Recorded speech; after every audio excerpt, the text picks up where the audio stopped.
All right, October 19, 2024.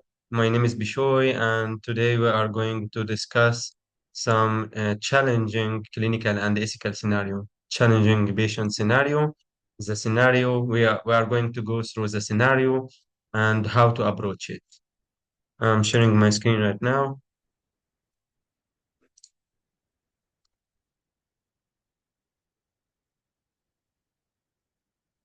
All right, so it is divided on sections. We have around 9 sections. Uh, Hope it won't be that long today. So let's start with the first one. The first one is around patient-physician relationship. One of the common questions that is being asked on the patient or sexual relationship between the patient is the romantic and the gifts. Those are the two most important concepts for the USMLE.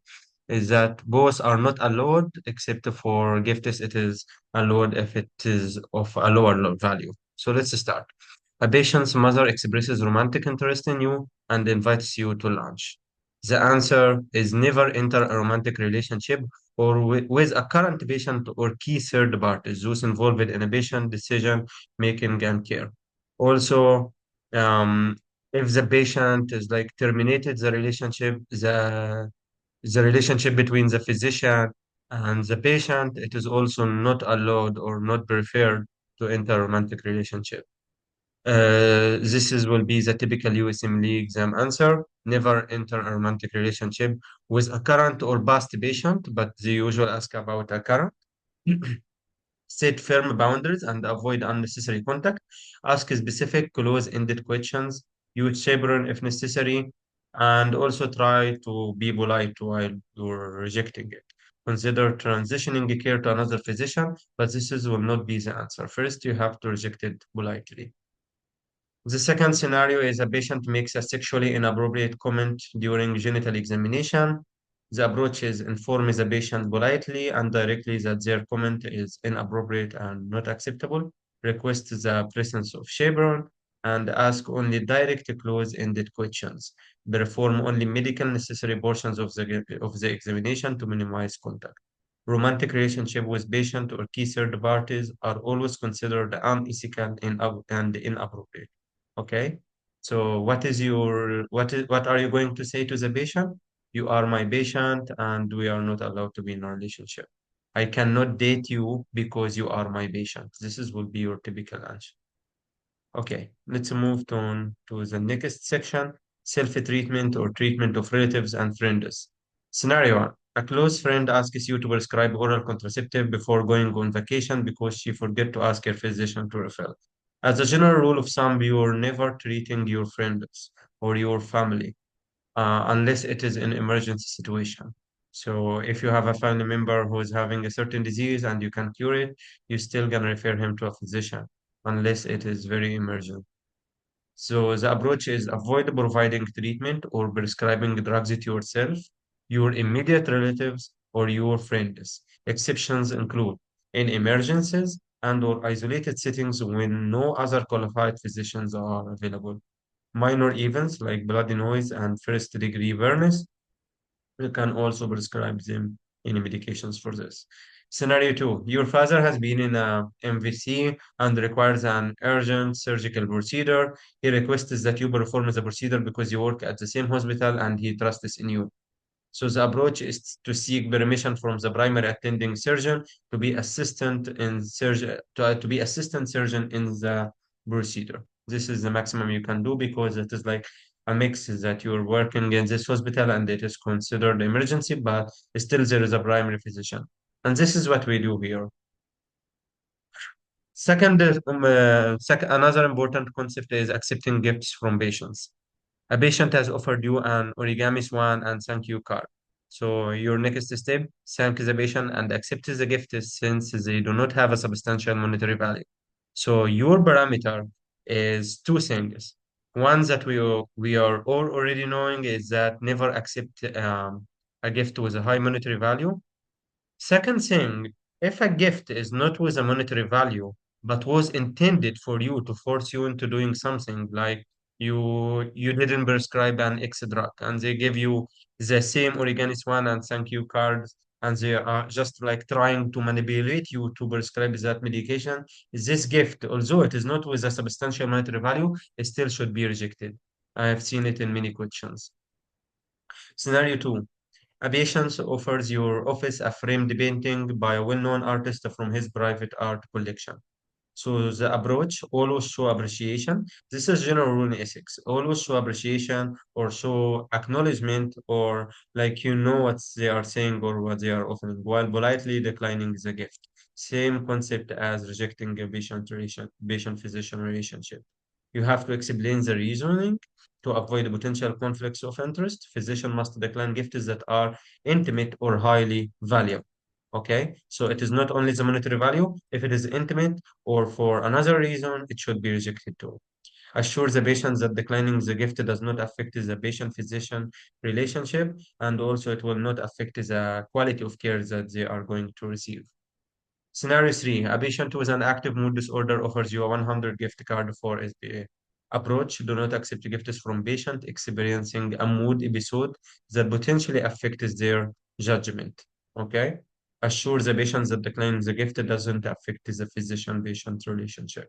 So now we have three things here. Never accept a gift with a monetary value. Never accept a gift for any reason other than a thank you, and third thing, from patient with monetary, uh, um, from a patient with mood disorder. Okay.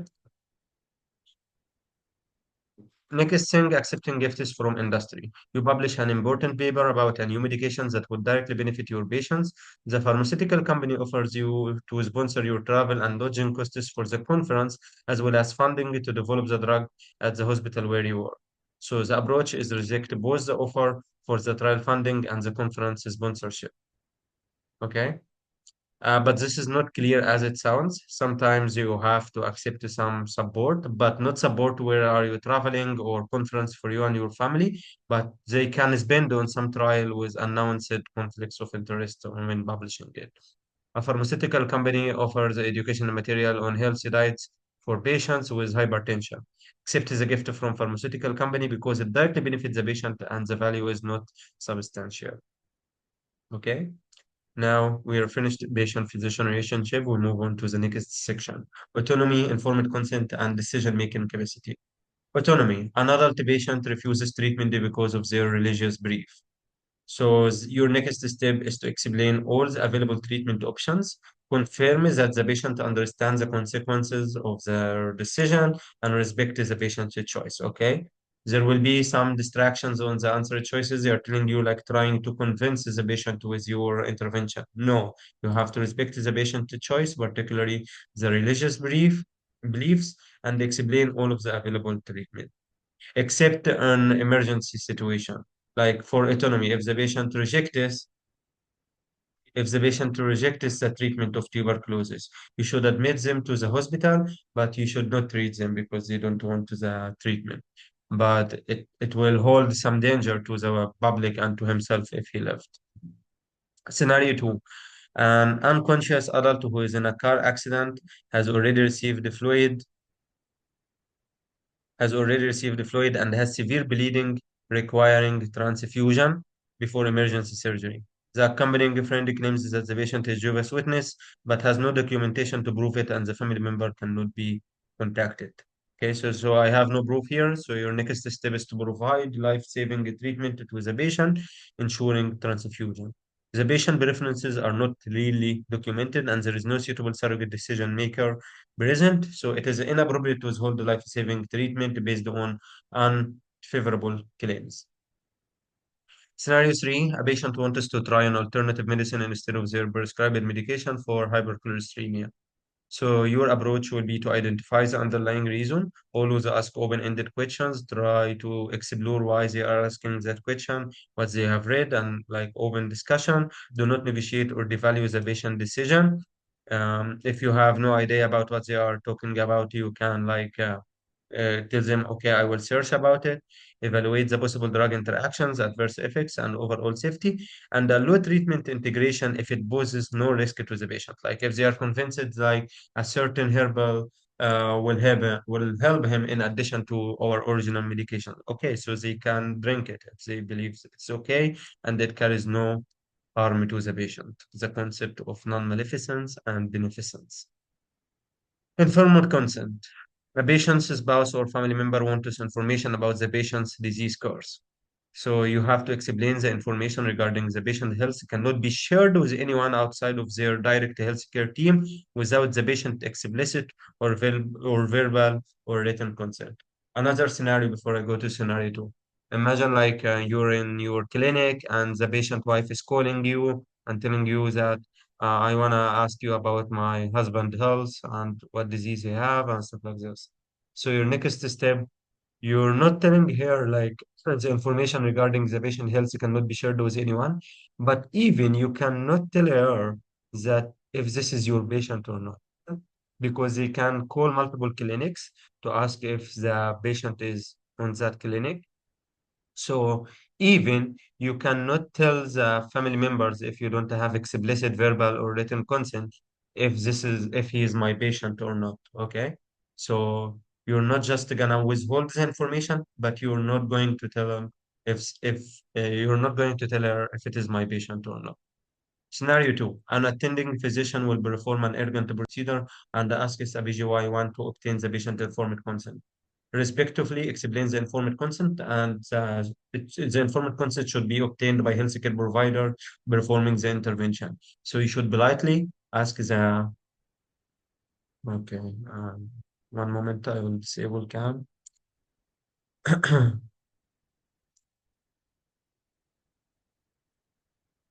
Okay.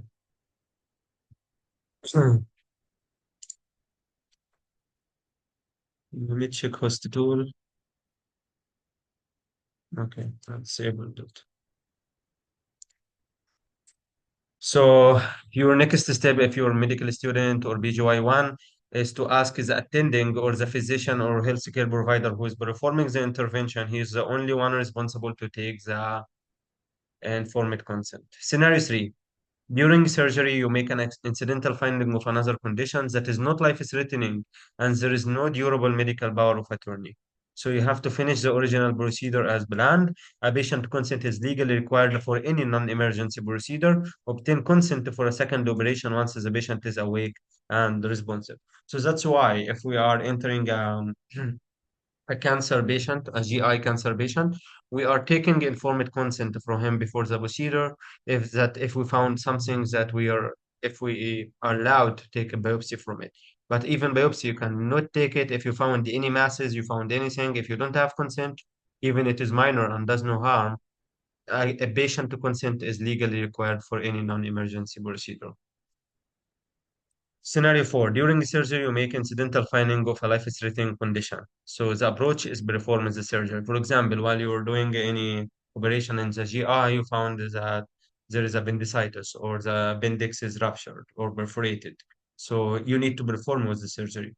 The requirement for informed consent is waived if the patient faces immediate harm. Next one, scenario five, a patient comes for a routine health check and says that he would like to undergo vasectomy. His wife is also your patient, and during her last visit, she said that she would like to conceive soon. So, what you do in this challenging situation?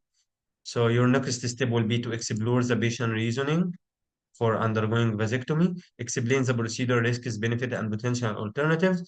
Although wife consent is not required to perform the procedure, encourage the patient to discuss his decision with her. But he is allowed to do any operation in himself because of the concept of autonomy. Okay, so you're just gonna encourage him to discuss that with his wife first. Shared decision making. Scenario one, a patient requests a non-emergency treatment or procedure that conflicts with personal or religious belief. So the approach is impartially inform the patient about all the options in order to help him make an informed decision, respectively explains that you will not perform the requested intervention because of your personal belief and transition care to another qualified physician.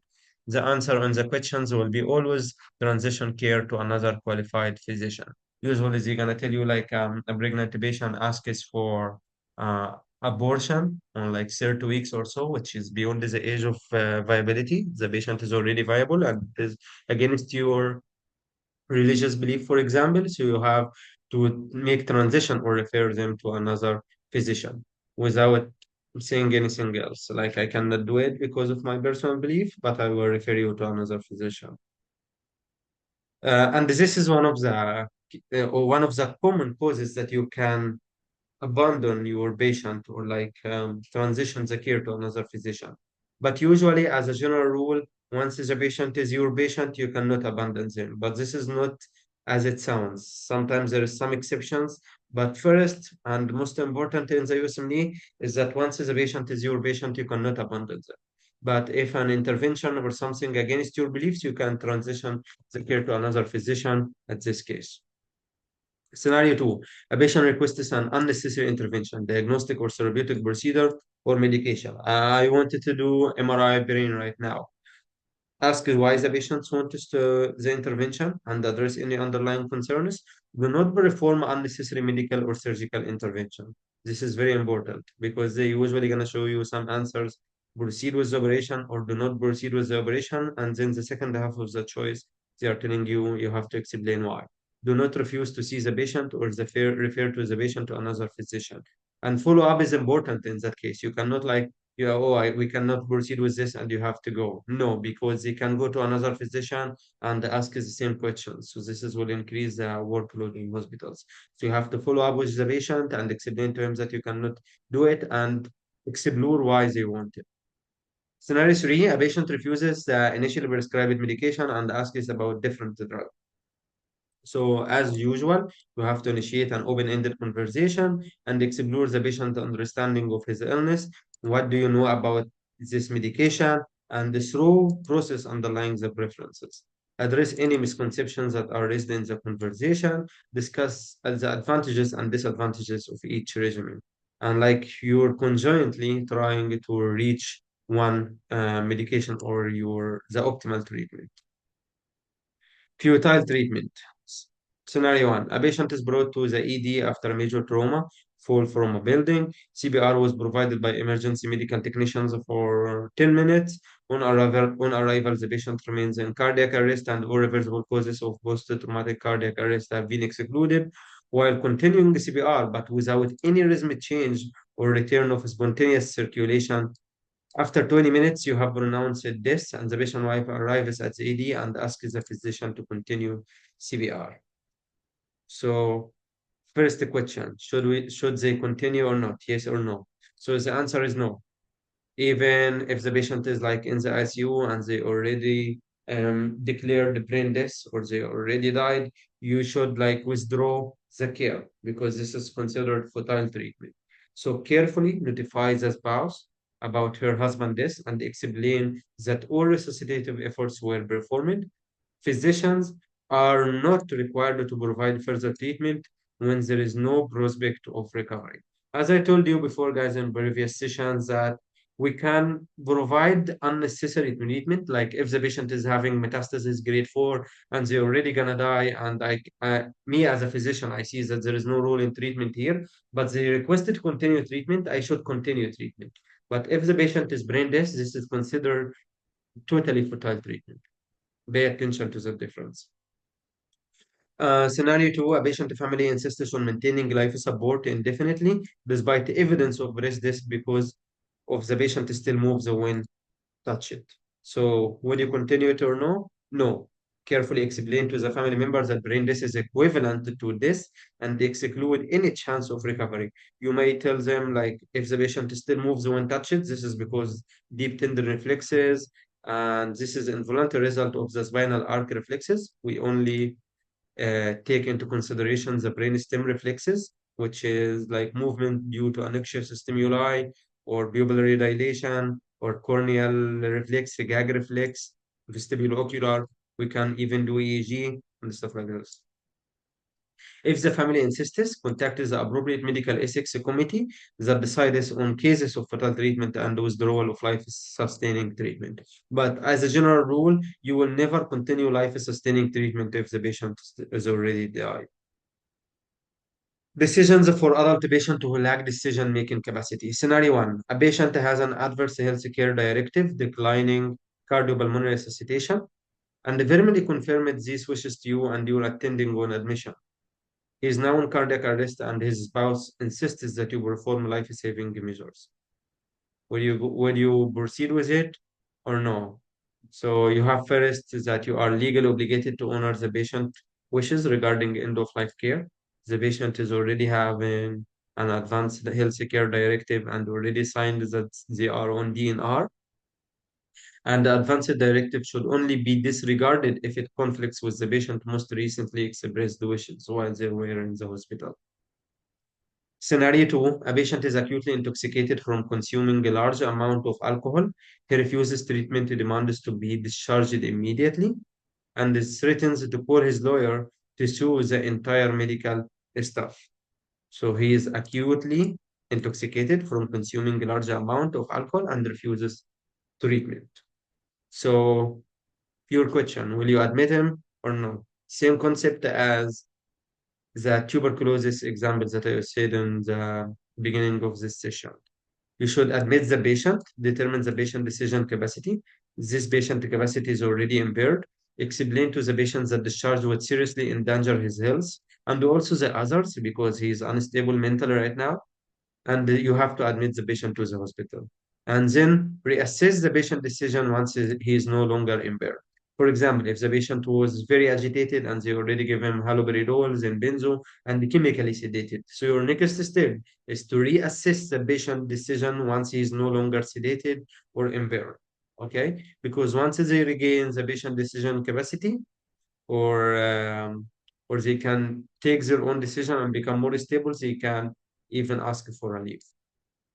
Scenario three, an unconscious patient with multiple comorbidities is brought to the ER by his neighbor. On examination, the patient is unresponsive. The neighbor says that the patient has long insisted that he would refuse dialysis or any other life prolonging measures. His only living relative is his estranged father. So the approach is the patient lacks decision-making capacity, and there is no written advance directive to guide the treatment. Therefore, a surrogate decision maker or a next of kin is required to act on the patient's behalf. Try to contact the next of kin, the father, for consent. And if there is no like legal stuff, you can ask the father what the patient would really have wanted if he was having the decision-making capacity at that time. Scenario four, a 9 to 1 old patient is unable to communicate or safely swallow food. Her sister requested a placement of percutaneous endoscopic gastrostomy tube for nutrition. However, the patient's husband declines the intervention and there is no advance directive. So your next step is to encourage a family meeting between the patient husband, sister, and members of healthcare team to discuss the patient's likely wishes. If the disagreement cannot be resolved, the patient next of kin can decide. But this patient is very old. But if it is like 70-year-old patient and they already able to communicate and have a good making capacity, they can reject the procedure and overtrump um, their sister request. Scenario five, a patient with schizophrenia and advanced metastatic lung cancer comes for follow-up evaluation. You recommended a palliative percutaneous gastrostomy and explain the procedure, including its risks, benefits, and the patient objects to the proposed treatment, refuses life-saving measures, and designates his brother as a medical power of attorney. Weeks later, on a follow-up appointment, the patient is alert and oriented with mild impaired cognition and the continuing features of schizophrenia. He says that he has changed his mind and wants to undergo the procedure. His brother is present during the consultation and strongly disagrees with the patient decision. So your next step is to reassess the patient decision-making capacity. Ask the patient to explain their understanding of their condition and the procedure, and actively listening to the patient wishes.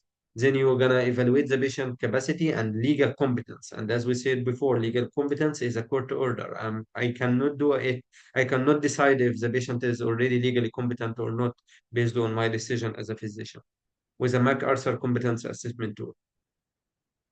So you have like as we said on the above scenario, you have to like reach the agreement. Okay. Scenario 6, a patient with terminal ovarian cancer has declined additional procedures and provided an advanced directive designating a medical power of attorney to her eldest daughter. On physical examination, the patient is alert, cooperative, and she says that she doesn't want to receive any life-saving procedures and understands the consequences of her decision. However, the patient daughters objects and says that her mother should receive all the necessary measures to stay alive. So which one you should go with? The verbally expressed wish. Even the patient is already having a terminal cancer, she is already having her decision-making capacity. Do not take any life-saving measures. Okay. Scenario 7, a patient who has declared brain dead, is placed on life support and has no advance directive regarding organ donation. You discuss organ donation with a family member, her 17-year-old son, eldest brother, and parents. The patient brother agrees with organ donation, whereas her parents strongly disagree, and says the son cannot be reached. The family cannot reach an agreement. So the approach do not proceed with organ donation. As a general rule, in organ donation and post-death interventions, you usually need to reach an agreement of acceptance. Another example, before I continue this, if you got a patient who is already in the ICU and they already died, and the two BGY1 and BGY2 or intern physicians or medical students want us to practice intubation on that patient and they are taking the permission from the attending. So your next step is to try to reach the patient family. If they cannot be reached, you shouldn't proceed with any training or even any mild intervention to the patient. So let's continue our discussions here. Most states grant decision-making authority to the next of kin if the patient lacks a decision-making capacity or deceased and doesn't have an advanced directive or self or court appointment surrogate decision maker, the next of kin becomes a surrogate decision makers. If you cannot reach the next of kin, the answer would be no. You cannot proceed with organ donation. Okay, let's move on to the next section, pediatric decision making. Pediatric decision-making, informed consent in minors. A 16-year-old boy is brought you to by his parents. They say that he has been suspiciously withdrawn lately. He also lost some weight. Physical and mental status examination shows no abnormalities. At the end of the visit, the patient's mother privately asks you to run a drug test on him under the guidance, the use of routine laboratory tests. Can you do that or no if the patient is minor? Explains that you cannot lie to the patient, whatever his age is. Acknowledge the mother concerns and investigate the underlying reasons for her request. Ask open-ended questions. Why do you think that they are drug addicts? Explains that positive urine drug test can show a pattern of drug use or whether the patient has a substance use disorder. Also, the urine drug test can be a false positive at some cases. You have to really be indicated before you do it. Talk to the patient alone and share information about the parents' concerns with the minor. Like you should integrate the minor with you in your discussion. If a drug screening test seems inappropriate, seek the patient consent. If the patient agrees to the test, make a plan for disclosure of the result to the parents and the patient before performing the test. Do not perform a drug testing without the patient consent unless they have impaired mental status and or history of violent behavior or overdose or even a court order. Parental decision to withhold the treatment. Scenario 1. A father and 13-year-old son are found unconscious with internal bleeding after a car accident. The father has a religious preference card stating that he declines the blood transfusion for himself and his son. So what is your next step? To ensure transfusion for the son, but not for the father. A parent cannot refuse an emergency life-saving intervention for a minor for any reason for religious refusal. This is a very high-end question that shows up on step 1, step 2, and step 3 exams.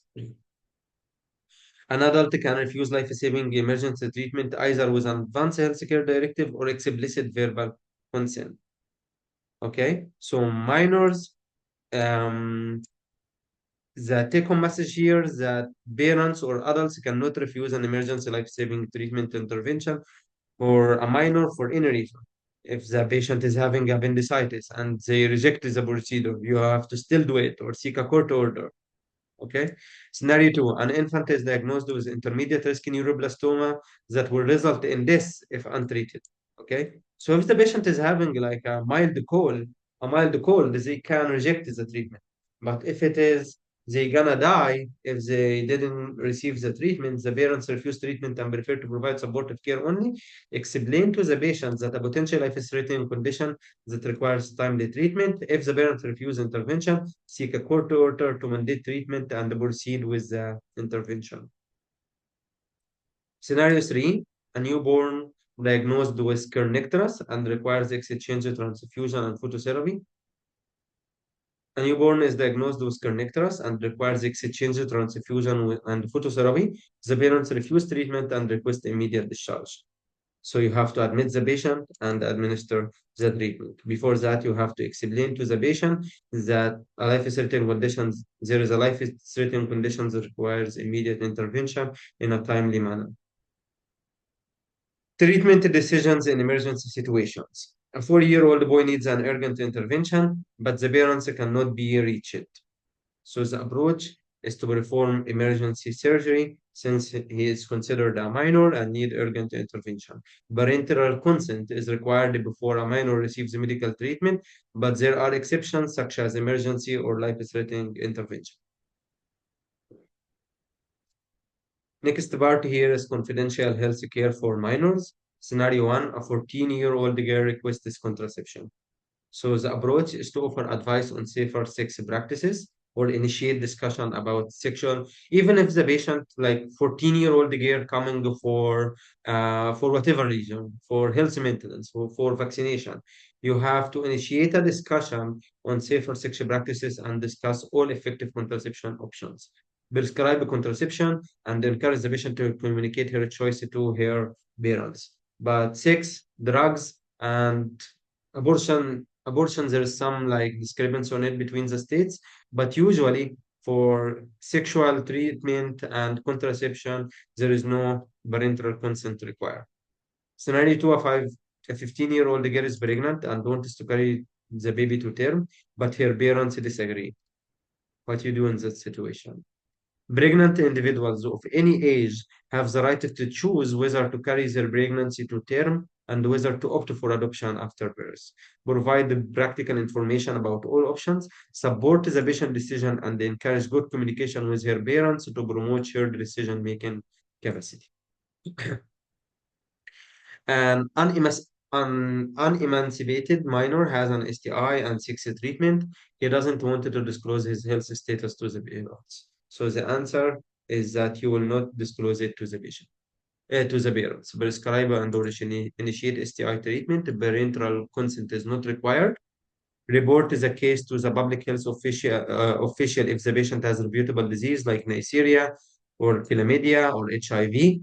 Scenario 4, a 15-year-old patient is brought by their mother for well-child examination. The mother complains about the patient health and habits and want you to scold them. So the approach is to address the parent concerns and politely ask them to leave the examination room, explore and discuss the patient feelings, be empathetic, and acknowledge the patient need for privacy and growing independence. Provide sufficient information for the patient to make their own decision regarding their care. So will be your most nice answer. Scenario 5, a 14-year-old boy is brought by their mother for a well-child examination. The mother asks the daughter about her sexual activities. Sorry, it is a daughter. About her sexual activities during the consult, but the teenager doesn't respond. So kindly ask the mother to step out that you can speak privately with the patient. If the mother refuses to leave, offer to have an additional member of the staff, nurse, presenting during the examination. If she still refuses, respect her decision and document that the patient's sexual history wasn't discussed because of her mother presence during the visit. So the minor is not obligated to have their parents in the examination room if they don't want it, because the patient didn't accept this, didn't respond. It does mean that they reject it. Scenario 6, parent refused to vaccinate their child during a well-child visit. Approaches respect the parent's decision and address their concerns regarding vaccination. Provide the treatment with reliable information regarding the risks and the benefit of vaccination and address any misconception to ensure the informed consent decision. Document the parent's refusal to vaccinate and reverse the topic in subsequent visit. But most of the times in the questions, your next step is to try to convince the parents of the benefits of vaccination, explore why they didn't want it, but if they reject it, they have the right to reject it. Do not administer vaccines without parental consent. Okay?